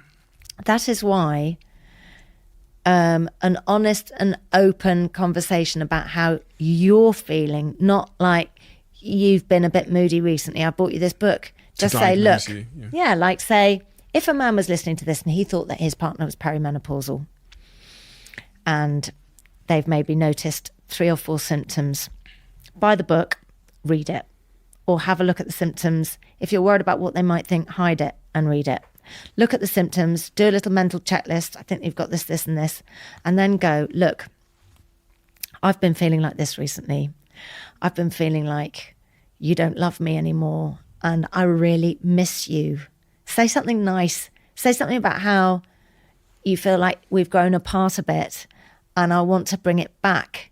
And I've been thinking, and I listened to some stuff and I heard something on the radio, or, you know, how did you hear about this book? So then you say, well, I was listening to the podcast, Diary of a CEO. Like and subscribe. And I like and subscribe. And so I thought I'd buy the book and have a look at it. And I think some of this is, can I show you something? Can we sit down? I'd really like to show it to you. And if they get annoyed, don't worry. They might get annoyed and walk away and go, I'm not perimenopausal, and then come back and secretly read the book. Or they might come back and go, I'm sorry, I was annoyed, but I think I am. And then they might have a cry. It can work out a million different ways, but it just needs a bit of patience, bit of understanding, and no banter. Banter is like bad in several situations. Banter is bad around periods. Do not do banter about periods. You can do banter about haircuts, clothing, loads of things, but banter...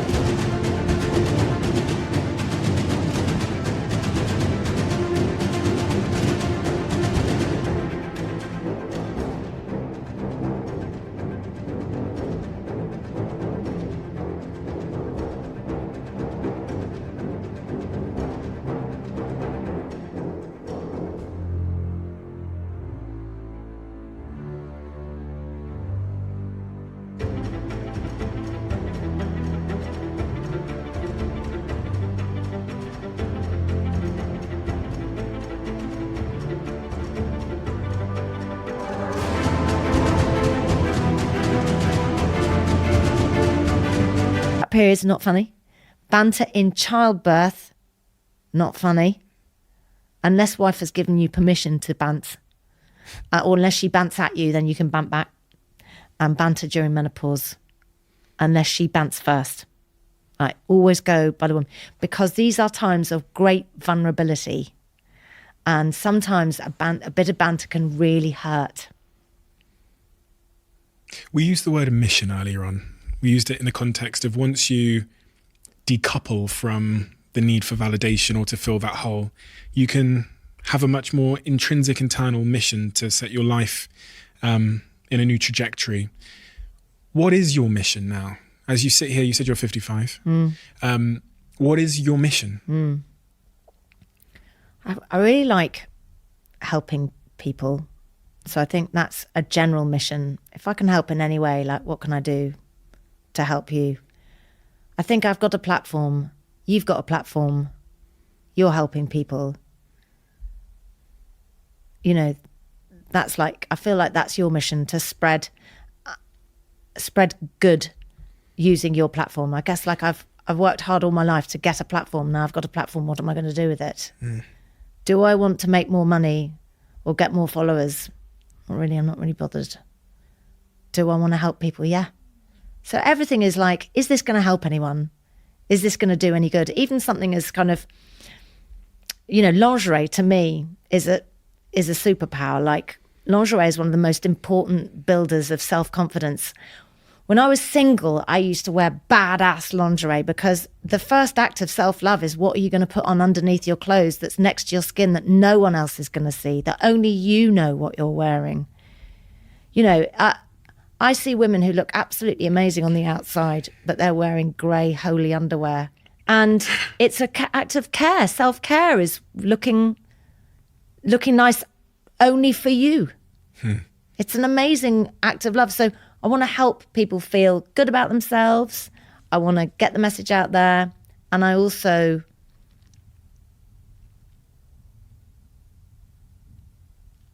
what do I want to do? Yes, I just think that is my mission. I'm always thinking about jobs like, because of my sister, I was thinking about a TV program I'd love to do called Legacy. Because my sister was a beautiful person and I never think she felt it. But my God, her funeral was amazing and she was loved so much. And I kept thinking, why aren't you here? Oh my God, you'd love this. You had no idea how much you were loved, what a huge impact you had on so many people's lives. I thought, wouldn't it be great to do a sort of This Is Your Life type TV program where you bring all the people together, but for somebody that is life limited, somebody who has a year left, and you do their funeral before they die. Have a living wake for them. Wow. Yeah, it's horrific but great at the same time. And if you found somebody that was willing, I would love that. Yeah, I was thinking about it from the TV's perspective, but wow, what a range of emotions. This is your legacy. Yeah. Look, all these people. And getting the roses while you can still smell them. Yeah. So that kind of thing, like I can do a job and do something lovely. I mean, I'm not sure if I would find anybody to get that off the ground because it's quite extreme, but this is... You're manifesting again. Yeah, I've said it out loud on here. Someone might hear it. You never know. You're such a legend for so many reasons.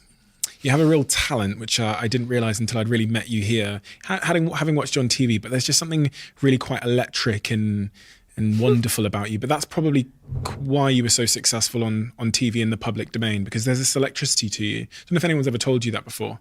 This real, just like brilliant, engaging electricity. So it's been an incredible honor to meet you. I've learned so much. I felt the full range of emotions. Your podcast is fantastic, which you do with Michael, Making the Cut. Yeah. Can I tell you something funny? Please. On Apple podcast, Michael, my partner, is called Michael Douglas. And they've got a picture of actual Michael Douglas with me. And I keep thinking Catherine Zeta-Jones is going to come over and lamp me. Go, are you doing something with my husband? I go, no, they've got the wrong picture up there. I've written to Apple so many times. I've gone, yeah, I have. No, you haven't. I keep writing to Apple Podcasts going, mate, please swap Michael Douglas's photo for my Michael Douglas. I'm going to get into trouble with Catherine, okay? But it's a fantastic podcast. You sit there with your partner and you talk about life. Recommend things. So we recommended, in fact, the specific episode, and we were recommending your podcast in general, but the specific one was the Jimmy Carr one, he was such an interesting... Mind-blowing. Right, like mind-blowing. Yeah. I saw that. I think I DM'd you after. Yeah, you did. You did. If it was straight after that. No, it was after that. It was after you'd done a story about it as well. Yeah. So thank you for that. We all freaked out a little bit because you're such a legend. You're like a national treasure. That we were like, oh my God, Davina McCall is listening. We're like, we need to step this up. It is though. Moments like that are super surreal for me because, I've watched you on screens and I've admired you for so long. So to hear that you were listening, it's like, oh my God, what did we say? So thank you for that. You said good things. It's okay. And your book is amazing. We were talking before we started about how the way you've designed this book, from the colors to the cover to the structure of every page, and how engaging and unintimidating it is and accessible it feels, is also intentional. You've done it all for a reason. Yeah, I want it easy to read. I was just saying earlier about the hands on the front. I wanted those two hands at the bottom to look like I'm going to help you out of this and we're going to do it together. And that the messaging is positive, because I think people... I had viewed the menopause as an incredibly negative thing in my 30s and 40s. And actually, it's been a time where you're actually talking to me here and asking me how I feel. And I'm saying happy. Yeah. I mean, this is what menopausing has done for me. I feel so happy. So I wanted to kind of convey that in some way and make it a book that when you are feeling diminished and invisible, that you can pick it up and it's easy to read and you will see yourself in every page. When I do this podcast, sometimes I have moments where I'm so grateful to get to do this because I meet these amazing people, but then I learn about things that are like it's like I'm in a hall and I thought the room was fully illuminated. And then I have a conversation about menopause and then another light goes on that I didn't even know, you know, and it's like the room has just got bigger because someone has turned a light on for me. And learning about menopause over the last, from this book, from what Gabby said and what you'd said, you know, the influence you've had on Gabby, it's maybe, oh, fucking hell, so many things make sense now. I mean, well, my mum had a medical hysterectomy at 28 and would have been plunged into the menopause and didn't get HRT. So imagine what impact that had on her and her behaviour and her actions. You know, I've forgiven my mum a little bit for some, I mean, not all of it, but I've let go of it. But it explains some of it. I actually did want to talk to you about that situation of forgiveness with your mother, because many people can relate to having someone in your life that you fight to change. You try your best and, you know, because they're your mum. And at some point, sometimes we have to say, listen, we've done more than we can possibly do to the point that we're actually hurting ourselves now. And we have to kind of cut ties, is a bit of a drastic way of saying it, but we have to kind of start protecting ourselves. Did that happen in your situation at some point? So with my mum, she was an alcoholic. I then got into recovery, and then came the thing of how long do I go along with my mum being an alcoholic without saying you're an alcoholic and you need to do something about it because it's getting really bad. And after a few years of being in recovery, talking to my sponsor, going to meetings, sharing about it, I thought, I'm going to confront her about it. And I said, you're an alcoholic, you need to do something about it. And then she got really fucking angry with me and she didn't do anything about it. And I saw her another couple of times. She was stationed abroad with, she'd married somebody that worked at an embassy. She could move around. And eventually I just said, look, I can't see you until you get sober. And a couple of years later, she went to live in South Africa with her husband and she got sober. And I invited her to my wedding, to Matthew.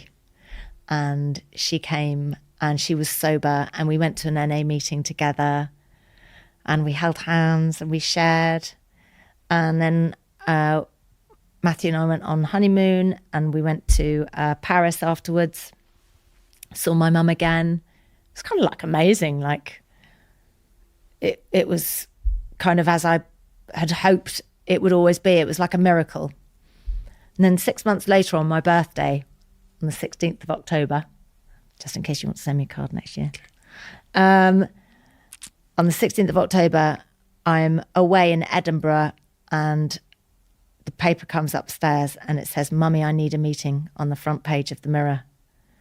And I'd never spoken about going to NA because it was an anonymous fellowship. And the point of being an anonymous fellowship is that nobody knows you go.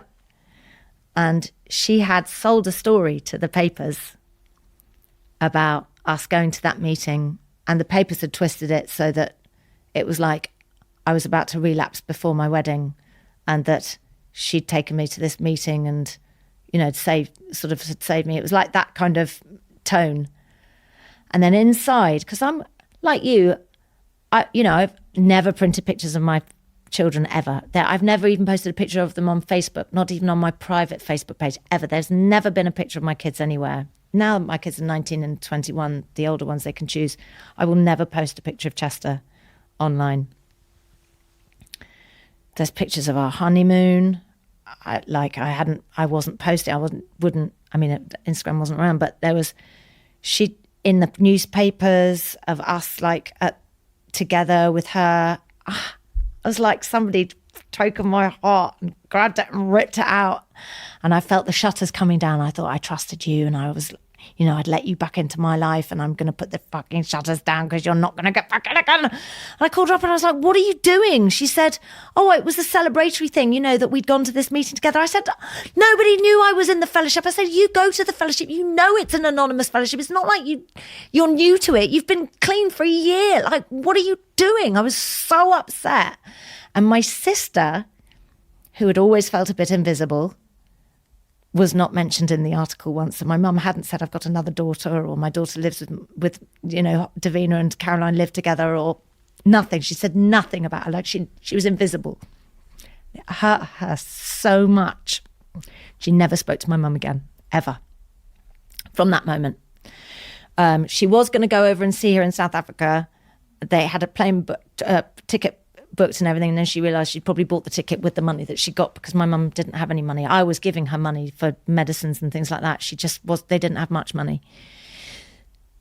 And then I carried on giving them the money because I thought, who do I want to be when I die, or when she dies? I want to have been the person that I respect. So I thought, I'm not going to pull the money and not give her meds. So I kept giving her the money. And then every now and again, she'd kind of reach back in. I'd think, oh my God, this is different. Then she'd do something else. So another story would come out. Or every time I kind of reached out, another story would come out. And in the end, I found out she was dying of cancer in South Africa. And I lay in bed in England one night and Matthew was asleep, and I put my hands out on top of the bed with my palms facing upwards. And I closed my eyes and I imagined shoots of light of forgiveness coming out of the palms of my hand, going across the world to South Africa, to Pretoria where she lived, and straight into her heart in the hospital. And I just kept saying, I forgive you for everything. I just totally fucking forgive you. I don't care anymore. I forgive you. Go in peace. And then me, my sister and my husband and our kids all went away for a wedding in America. And my sister and I got the news when we were together that she'd gone.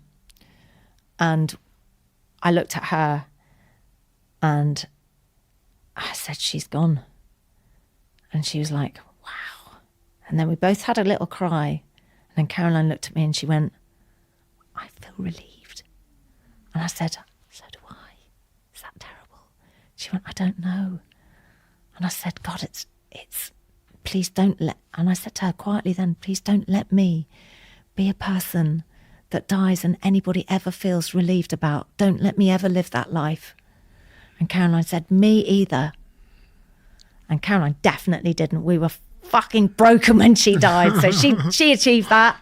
And I hope that when I go, I don't ever leave anybody feeling happy that I've gone. Gosh. Well, I'm not happy, but Relieved, yeah. But when she died, she freed me up to remember funny times as well as all of. When she was alive, I could only remember the bad and what I was missing.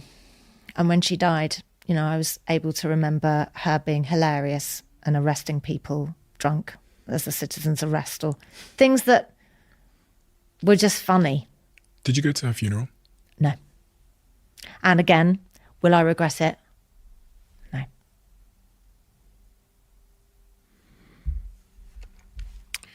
We have a closing tradition on this podcast where the last guest asks a question for the next guest. And the question left for you, very good handwriting, is what makes you most angry about society?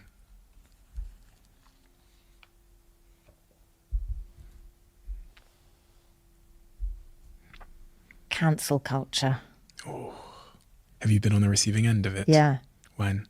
I wrote a tweet about Sarah Everard's death when it was getting really nasty online about men. Yeah. And I said that that abduction and death from abduction is very rare. And we don't need to completely panic about that situation. I wasn't talking about any other kind of things that happen to women. I wasn't talking about domestic abuse or any of the other awful things that happen to women. I was just talking about abduction and death from that It is rare, and we just have to not start blaming all men because, and I was thinking about my son was really cut up about it and he didn't know how to behave. He felt like the enemy suddenly. And I was trying to explain to him that he wasn't, I said, you know, we've got brothers and husbands and kids that are worried and what they want to help. Let's not demonize all men. My God. Like I got 200,000 likes. But I didn't see any of those. I just saw the 10,000 comments asking for me to be murdered or burnt at the stake or, you know, I'm a woman hater or I'm a hashtag not all men person and, you know, don't understand about domestic violence. They don't know anything about my life. You know, I've lived a life and I've experienced a lot of really terrible things and many terrible things have happened to me, but I just didn't feel that this was the moment to attack all men because in life, I have discovered that we need to come at life together, men and women. Segregating everybody into groups, separatist groups. I think it's anti-society. We need to all work together, and alienating people, an entire sex is not a good idea. You know, like you need to have our back. And we need to have your back. I know lots of men that really changed their behaviour after hearing about how frightened women are in the streets. And, you know, like if they're walking towards a woman, just go, it's okay, or cross over the road to walk on the other side. And maybe they didn't do that before. That's a good thing. Like we need to commend that rather than, well, you know, if we weren't frightened of you in the first place, you wouldn't have to do that. It's you guys. You know, I just think there's got to be a more open conversation. Anyway, cancel culture. So it's only happened to me once. I didn't take it down. I went to bed for a weekend, and I was ashamed. I was ashamed and frightened to go shopping in my local supermarket. I didn't want to go out in town because I felt like everybody'd read it and hated me. And then I read quite a few articles afterwards where they were saying, no, completely understand where she was coming from. She was right. And I was thinking, oh, right. And so I kept the comment up there because I do stand by it. But I think my big mistake and the thing that I should apologise for is that I posted it 4 days after she died. And it was timing. My timing was shit. And it was way too soon. And I did, again, out of something that was really bad, a bad experience for me, I did learn something from it and I won't do that again. But I think cancelling somebody doesn't let somebody learn something, and ruining someone's life, which happens a lot. Somebody's whole career gets finished. You're never letting them learn the lesson. You got to let them learn the lesson, come back and give them the space to say, I could have done it differently and I've learned something. Yeah. So I think it's a sad thing that. And also it means that often in the public domain, I won't say something that I think or believe in because I'm really frightened I'm going to get cancelled for it. And it might be something quite mundane or small or topic, but I think, well, best avoid that.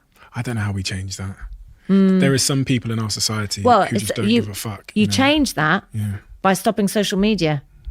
Because for the 10,000 people that are verbalising how much they hate it, 200,000 liked it. Yeah. So they agree.